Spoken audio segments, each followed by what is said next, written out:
Okay, today is January 7th, 2017, about 11 o'clock in the morning, and I'm visiting with Bill Tompkins, who's graciously allowed me to ask some follow-up questions. A lot of these questions have come from the viewers of my channel on YouTube, Search for Truth Reality.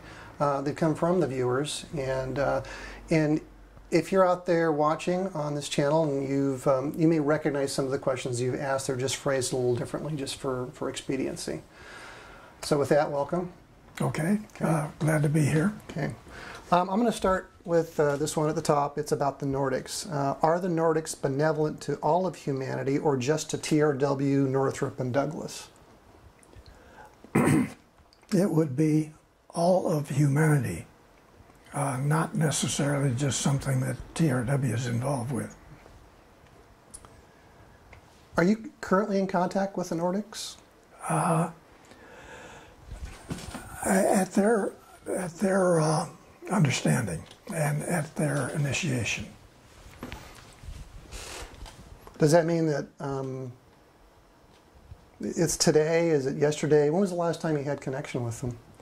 Well, all of it is mentally with me now. None of it is with individuals. Oh, so it's not in the physical presence like you had when you're yes. at Douglas. Okay.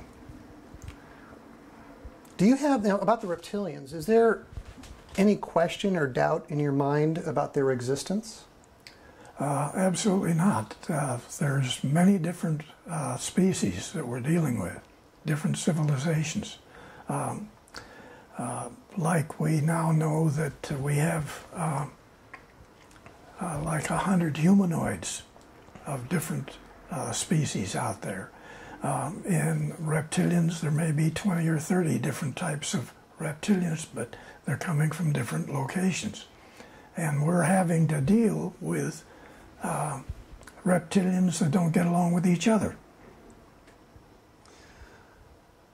So when we talk about the existence of multiple different types of reptilians, is this something from your own personal exposure that you've seen, or is this from somewhere else in flashes, something that you've read in a report?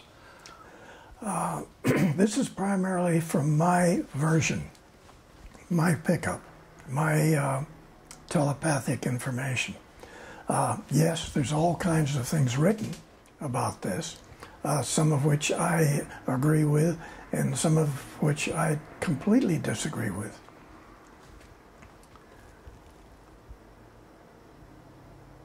Are the reptilians suppressing humanity? Yes. How do you yourself personally know that the suppression is happening?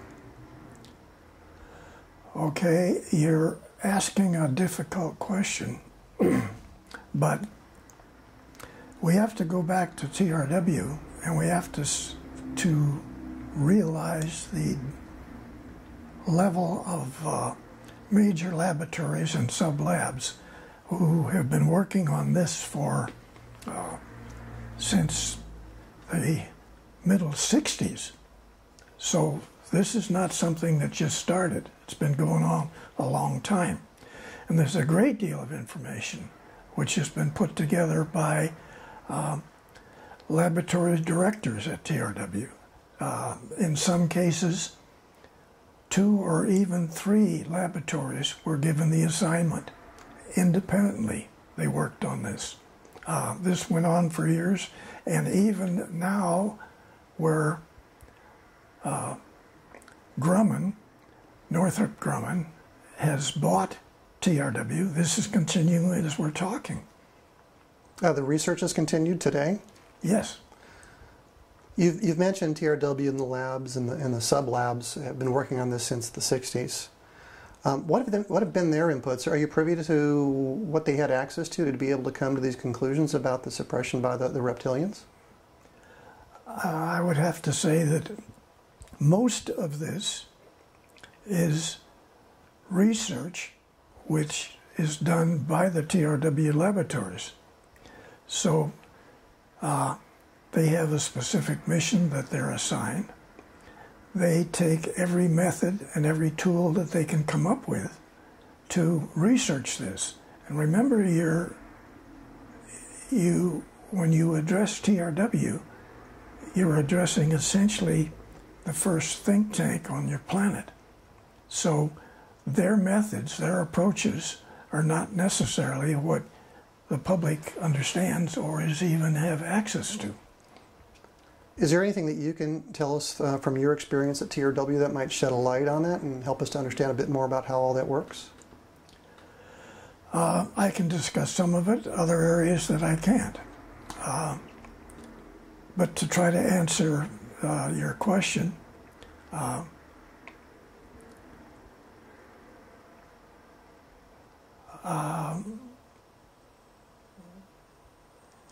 it's, again, a very complicated question, which is involved with a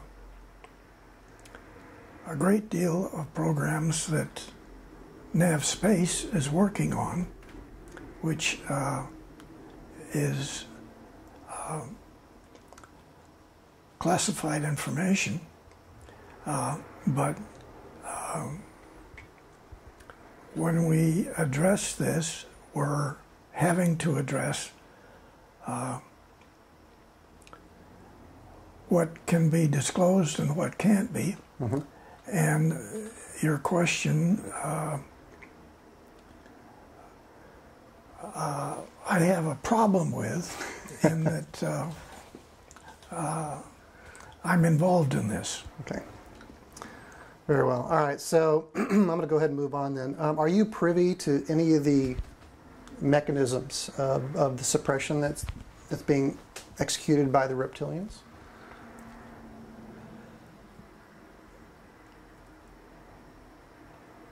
Again, I have to not get into that. Okay. Bill, what can you tell us about life extension?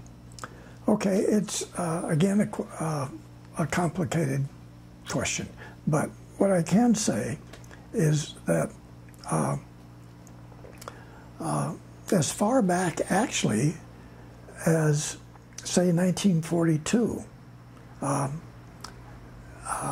working with Admiral Ricobata on the program, which is using the Navy operatives to get information back from Germany about the extraterrestrials, reptilians specifically, who made agreements with the SS to support Germany with actually production programs of numerous different type of reptilian space vehicles, from spacecraft carriers to destroyers to cruisers to transports. Okay, so along with that was the program of extending the life of the German SS people on a part of a specific program. And this then relates to what you can pick up on the computer if you ask the question, what's the lifespan of humans, or what's the lifespan of reptilians? It's right on the computer. It may not be correct, but that's the information that's been released. So at TRW, years later, that was a major program. TRW was actually had 3 separate laboratories, which included probably 6 or 7 sub-labs, all working on different aspects of this strange system where, for whatever reason, the reptilians have been controlling your lifespan, period. Wow. I have a question from one of the Ralph Ring Otis T. Carr pods, who he knows who he is. I know who you are. You know what question I'm about to ask, sir, down there in Australia. He wants to know, have you ever heard of a company named the Electromation Company out of Santa Monica, California? This was a company that had actually done some construction on the OTCX-1 back in probably the late 1950s, early 60s, when Otis T. Carr came to Hesperia, California and set up a plant there in the old Osprey plant? I'm aware of the program. I'm not privy to the program. So you're not privy to a company called Electromation Company at all? I know that it existed. Oh, really? Yes. But I'm saying I don't know about the company. The company or the relationship. See, I didn't think you'd even heard of that company. Well, there you go, sir, down in Australia. I'm sure you appreciate that.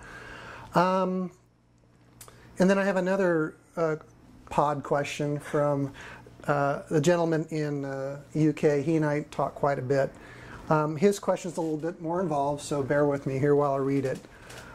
So in the 1950s, you know, in the era of these think tanks, you have on that one hand, you've got these think tanks like Douglas, the Vault.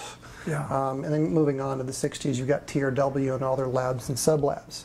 On the other hand, we have a guy named Otis T. Carr who had completed his encoded poem called Dimensions of Mysteries by 1952. And this is all Rosicrucian speak in this thing. And the lore is that he had encoded all the secrets of how to build an operable craft into these poems in Rosicrucian language.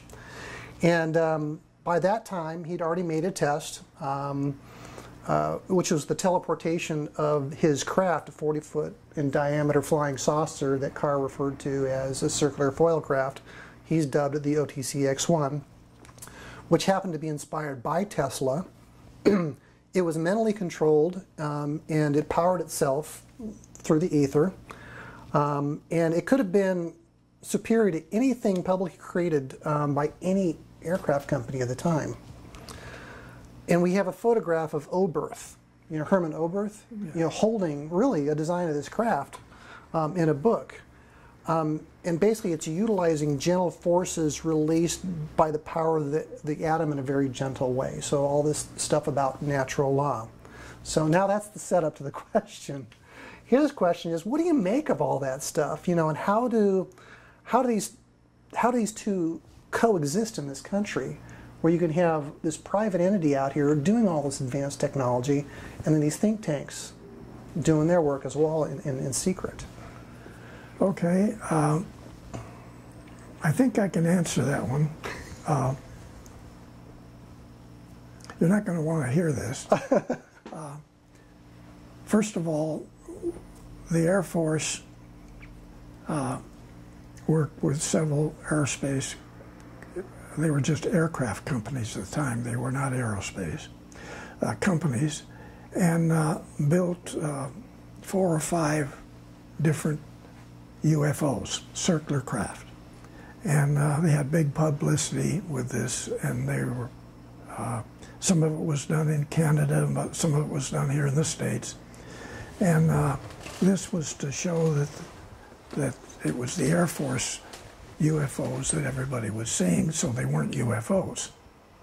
That was a big program. Separate from that, individuals were given telepathically information, like Maria in Germany, to design and build different types of vehicles and set up information to continually support their programs to build these vehicles. And with her, it ended up actually in my book, which was the 1,442 people in her organization that were working on 7 or 8 different types of space vehicles with the intent to build a very large space transport and move large numbers of people, her friends, her family, off of the planet to go live on another star's planet, which didn't have the problems that Earth has. So that was just one area. But different people were given information, sometimes how to build these vehicles, and this was happening independent of the aircraft companies. And for whatever reason, different individuals were taken off, and somewhat like the people in Australia you're referring to design and build these. Come up with approaches, come up with the propulsion, come up with a communication system, and do this. Some of them were not successful, a few of them were successful. But that's been going on since the late 40s. So a lot of these private companies or these individuals, like today we have the guys in Australia, UK, other guys in their backyard in Louisiana, who are doing their own research, R&D, and they're doing it on a shoestring. I mean, they're just whatever funds they can cobble together, and you compare that. I don't know how Maria Orsich was faring financially in her efforts, or whether she even had succeeded in completing her mass transport. But you compare that with companies like TRW, who are mostly highly funded. It seems like quite a huge difference. That you look at one existing with a lot of money, and then those who don't. Yeah. Do you think that Maria Orsich was successful in constructing her craft and getting off the planet? planet? She was definitely successful, and her first small UFOs, which actually, with paperclip, got into Area 51. So both of them were there. Both of the two first that she built, or they built. Were brought to Area 51, is that what you're saying? Yeah. They were brought over with paperclip at the end of the war, and they were tested and supported at the Navy facility out on the desert.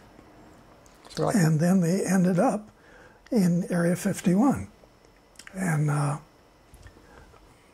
to my knowledge, I guess they're still there.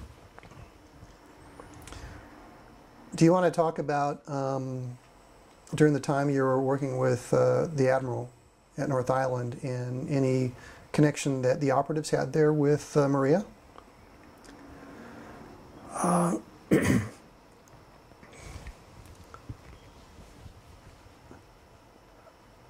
My understanding was that there was this young lady in Germany who turned out to be Maria,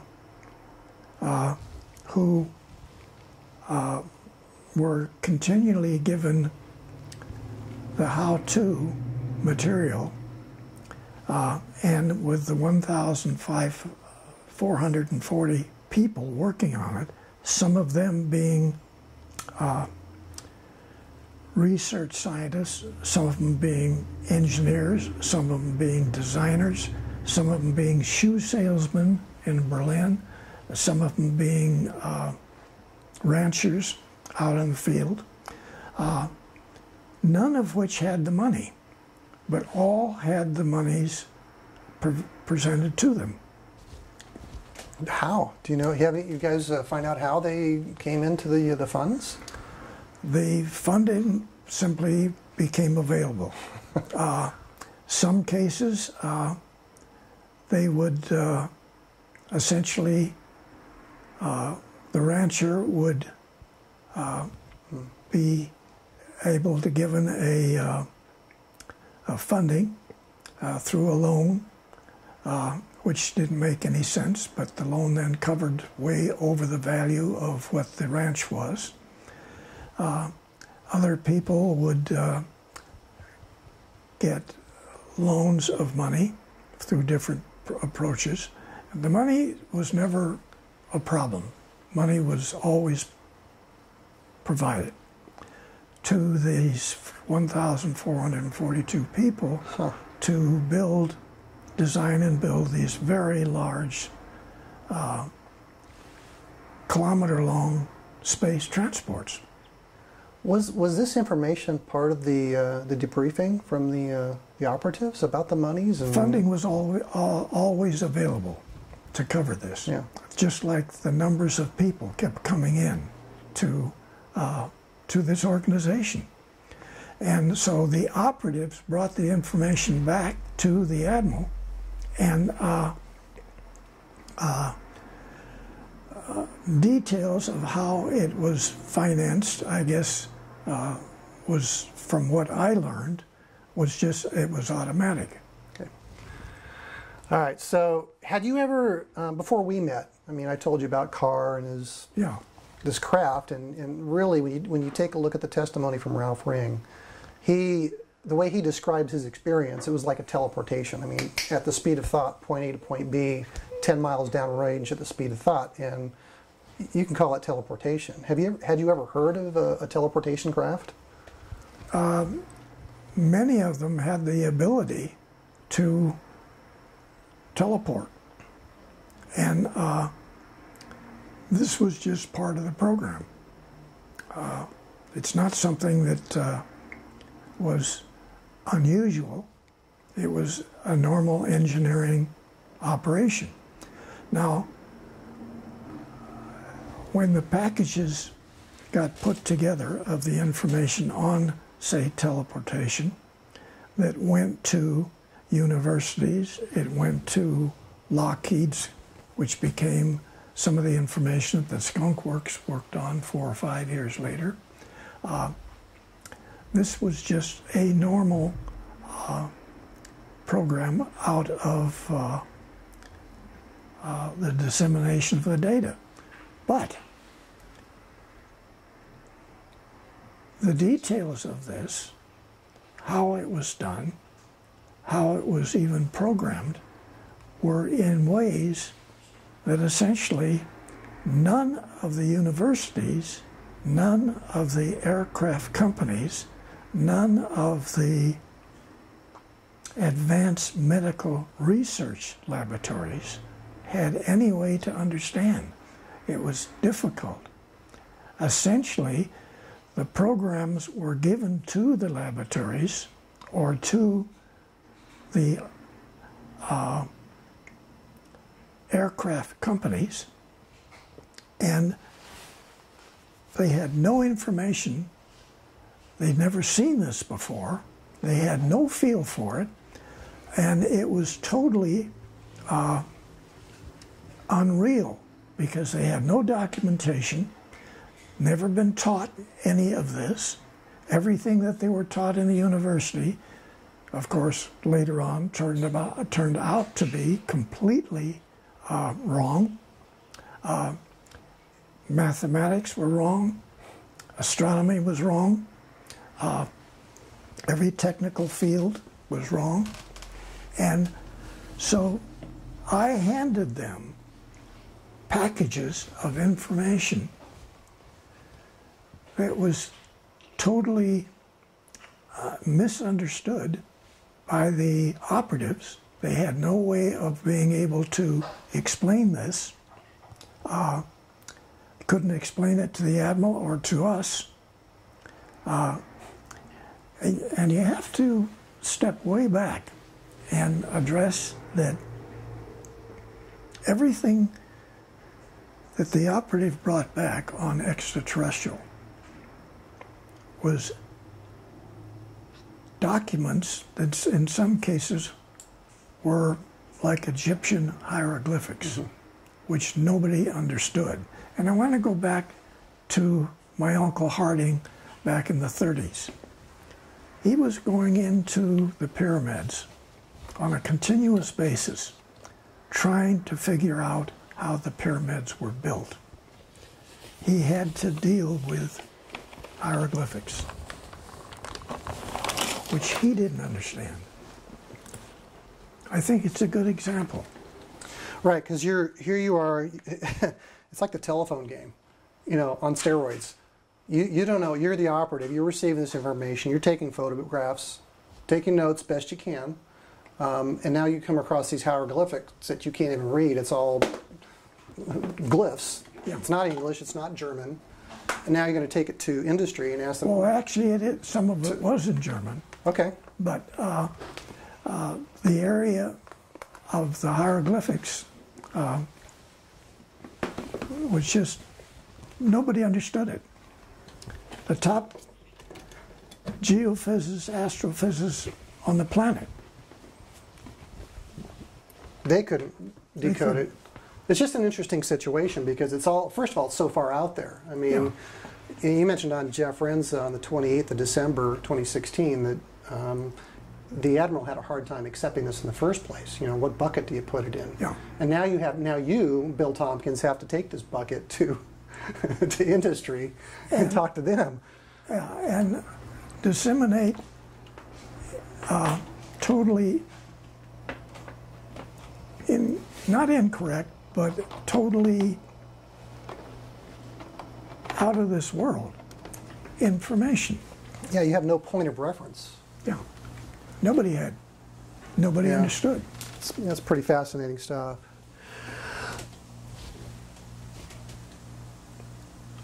I have another question from a person who lives in Utah. Okay. Okay, and she wants to know where in Utah is the underground Air Force facility located? Northwestern, southeastern? She thinks that she lives on top of it, or at least is very close. Yeah, so where in Utah, can you tell us? Essentially, it is east of the Wasatch Mountain Range. Well, there you go, my YouTube viewer friend in Utah. There's your answer directly from Bill Tompkins. Thank you so much. Another question, I think it was from her as well. Have you ever met Stanley Kubrick? No. Okay. So, Bill, what can you tell us about your experience or exposure to what's been seen out there on the internet called Apollo 19 and 20 missions? Okay, I've heard this situation where there's, I guess, a crash vehicle or something, but I don't have any knowledge on that. Okay, great. I have some fun questions about your Nordic secretaries, if I may. Okay. In our last interview with Bob, you talked about how you first discovered that your secretaries were Nordic extraterrestrials, and you mentioned that you had to engage your attorney to go investigate why your secretaries weren't reporting to El Segunda and why they weren't living in their apartment. You said that you also said that you had to have an attorney to keep you out of trouble because you were in trouble a lot. Now I know you were kind of joking. Regarding the trouble, would you care to expand on that? Okay. Nobody else in engineering on the Apollo program had an attorney. Our attorney was not that kind of an attorney. What we were doing in designing new facilities, new Apollos, new communications, new propulsion for the vehicles, we came up with all kinds of what would be secret, advanced elements of this, which then tied in with the Navy's secret attorneys in the secret think tank at Douglas, where information that we had that were given to us back in the Admiral's organization ended up with all kinds of things that you could have as patents. And so virtually everything that the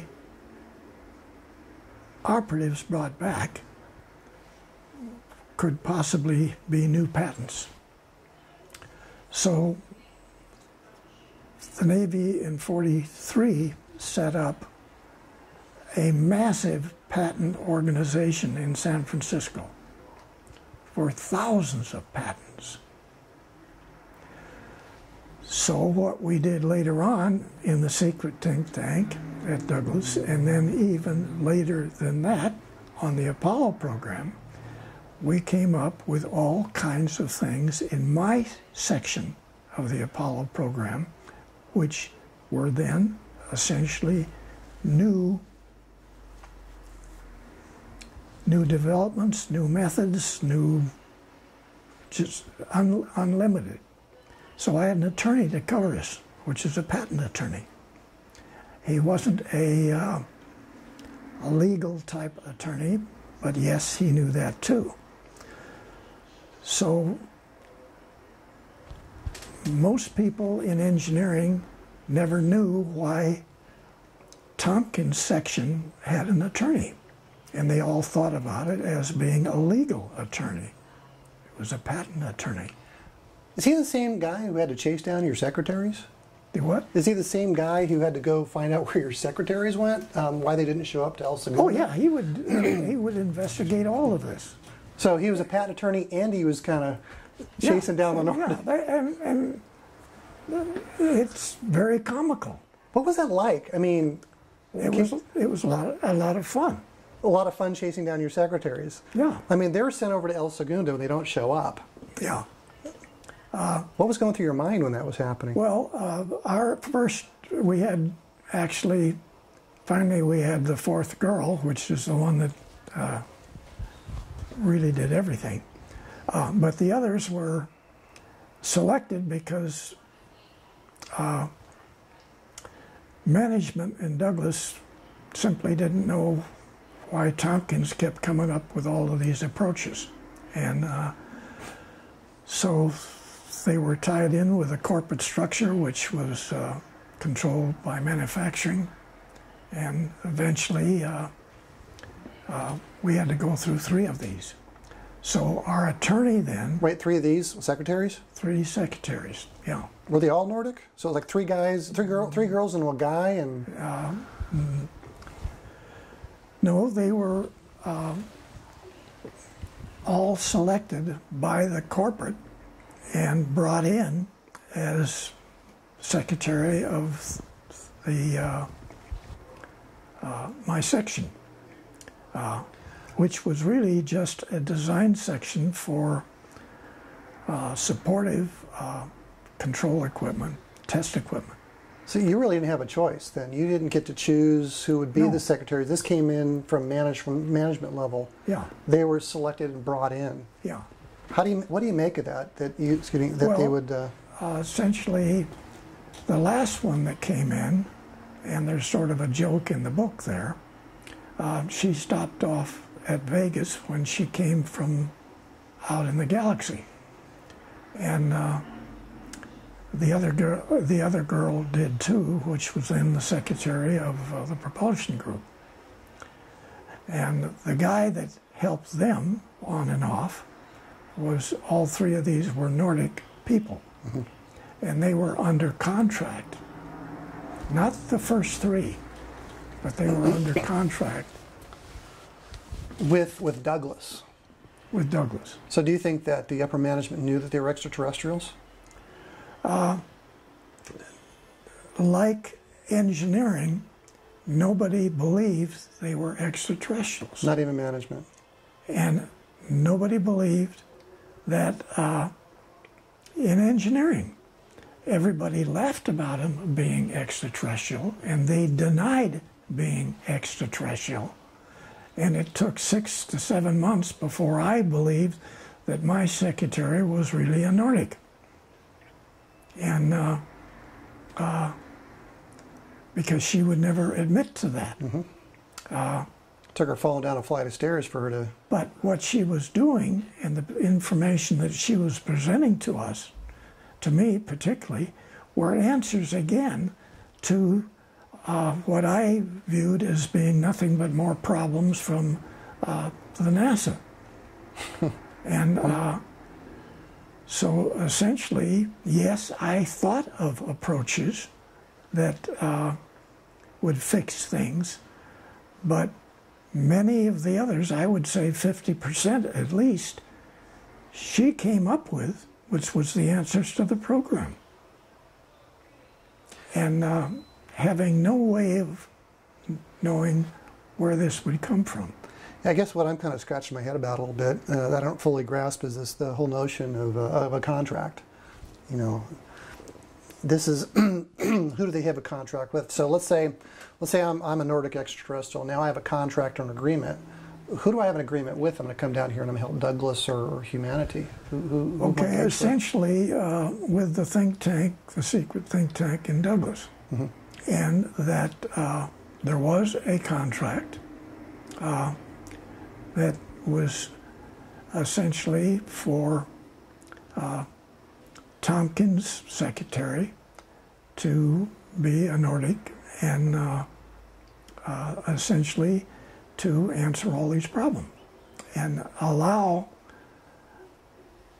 the United States to extend in the program of continuous operating naval space programs out into the 12 closest stars. So who is their agreement with then? I mean, you have Nordics on one side. With any kind of a contract or agreement, you have two parties that are aware of the agreement. If the Nordics are on one side, is there like a person or a group or an entity that you know of that you could label as being privy on the other side? Is it just you, or is it somebody in management at Douglas? Is it somebody at the Navy? Okay, you're asking the very same questions with which manufacturing, excuse me,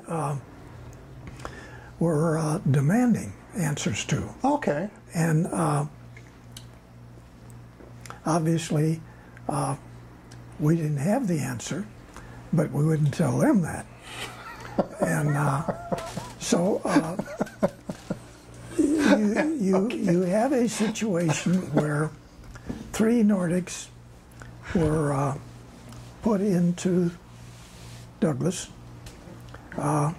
with the approval of Douglas Sr., who structured the secret think tank with 2 Navy admirals and 2 Army Air Corps generals. Okay. I'm going to ask about Solar Warden. Okay. How did it's a two-part question. How do you know about Solar Warden, and how and when was the first time you learned about it? Okay, Solar Warden was the program inside the secret think tank at Douglas. That's where all of it came from. Okay? Yes, it was supported by the Nordics. The words Solar Warden were never used. I never heard this. The program was simply one of the numbers of programs that later on TRW accepted for all of the space research programs. Many of them had titles, but they all had numbers. And sometimes the title had absolutely nothing to do with what the number was.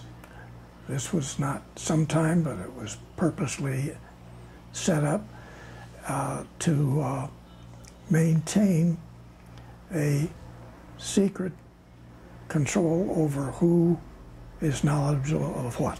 Okay. And the entire TRW was set up that way.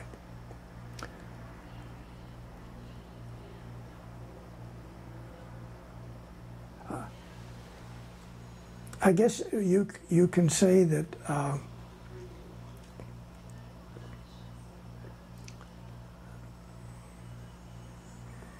this was the norm. This was accepted as the norm. And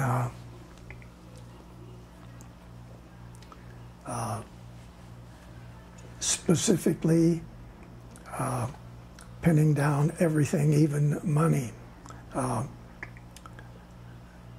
Nothing was defined, period. And I guess I have to say that's as far as I can go with that one. Can you tell us when was the first time you heard the phrase Solar Warden? Okay, this was in the 90s for me.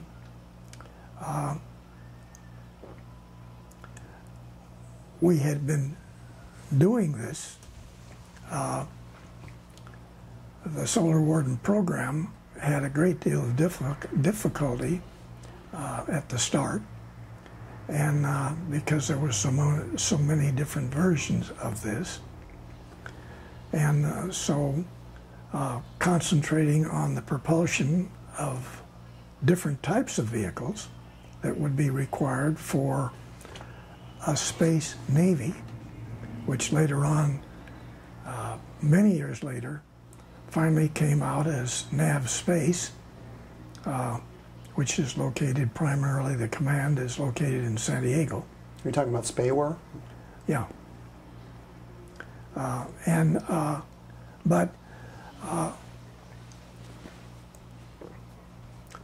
The words Solar Warden didn't even exist back then. But the planning for it, the missions, were all part of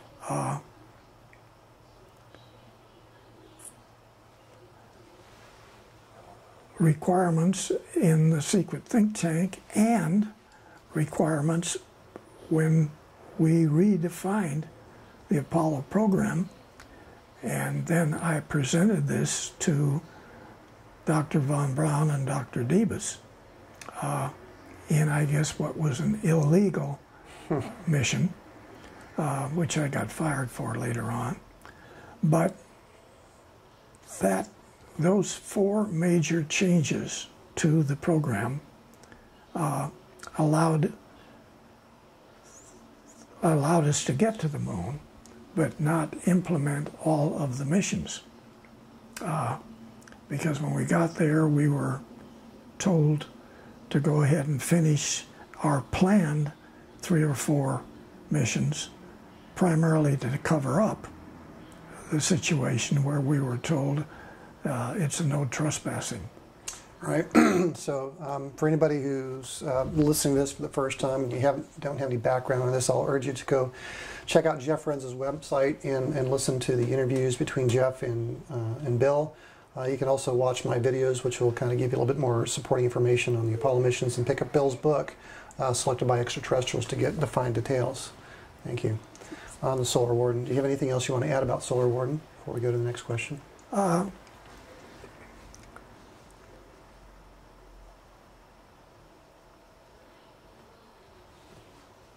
It was a slip-up for that title to come out. And again, British hackers got into the system and they blew the whistle. Mm-hmm. And frankly, that should never have been released. If we will address what it is that the control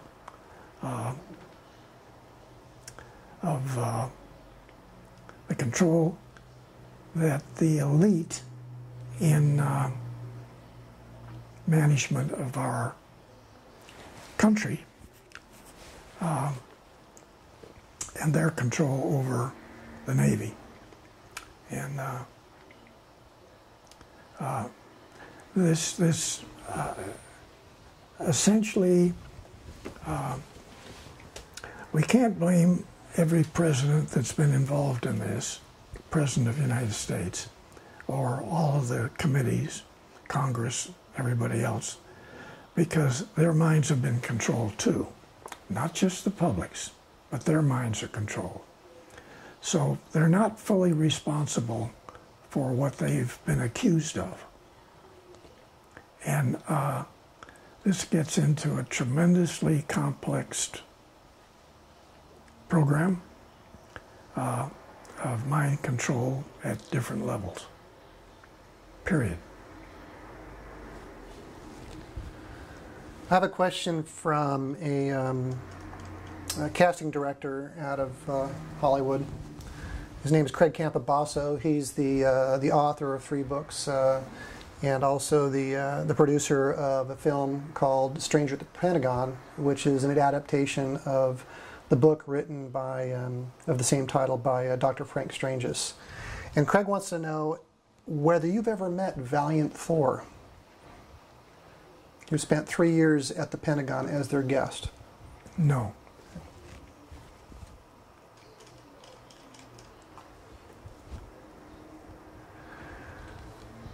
What's on your mind right now? Is there anything else you'd like to close this Q&A session with that you'd like people to know?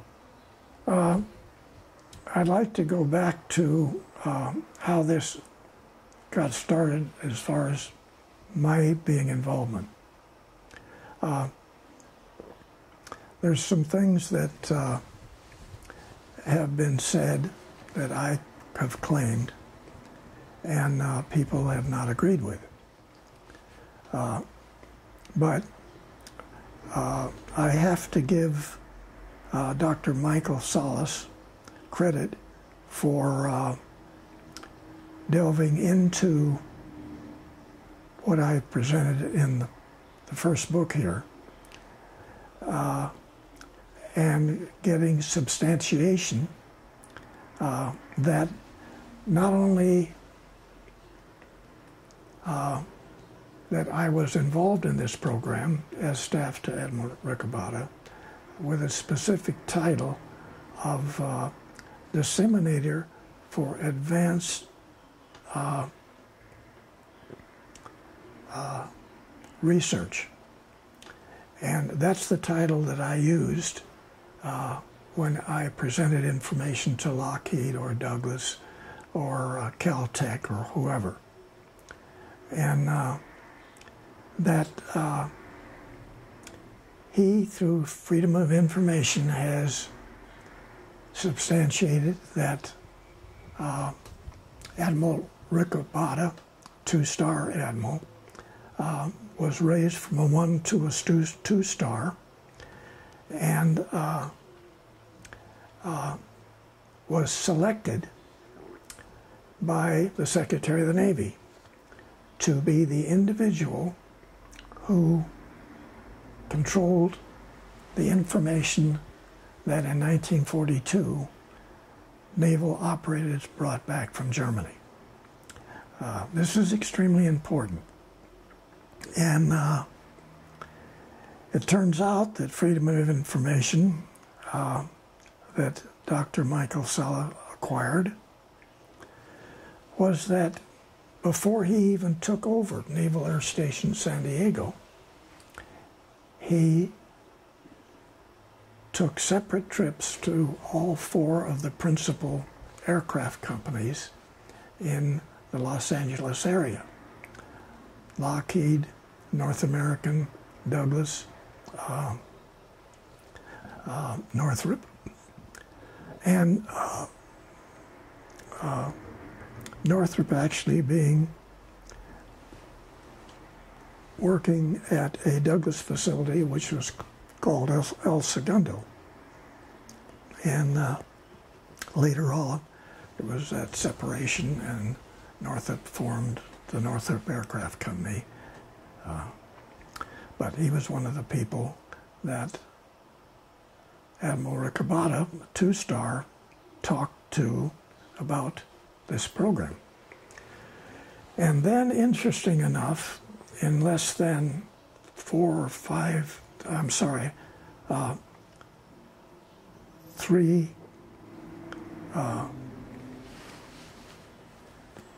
two months, William Tompkins presented the first packages to these companies. And that what's most important here is that, and frankly, I would say this is definitely not common knowledge, but Secretary of the Navy Forrestal had a communication from Nordics to make a selection of the individual that was to take this program. That individual was not even an American. He was from Australia. He went to school here, joined the Navy, went up in ranks very fast to finally a 1-star admiral. But what's important here is that of the 37 admirals that could have been picked to handle this. An individual who had not been influenced by having graduated from Annapolis or gotten all of the incorrect information about everything on this planet, which is misinformation that's been given to us by the reptilians for at least 5,000 years, controlling this planet. None of those Annapolis graduates were selected, but an individual that was selected had never gotten a university education. And I think this is extremely important because virtually every PhD on this planet has been given incorrect information. It's the major problem that we have in this subject as far as disclosure is concerned, because the PhDs have been lied to, all of them. And that, why was it Secretary of the Navy Forrestal selected an Australian man without an education to be the implementer of the most important information that's ever taken place on this planet? We got to ask questions, period. All right, everybody, I want to thank you for tuning into my channel, subscribing. If you like this, please share, and we'll see you all next time. Thank you very much.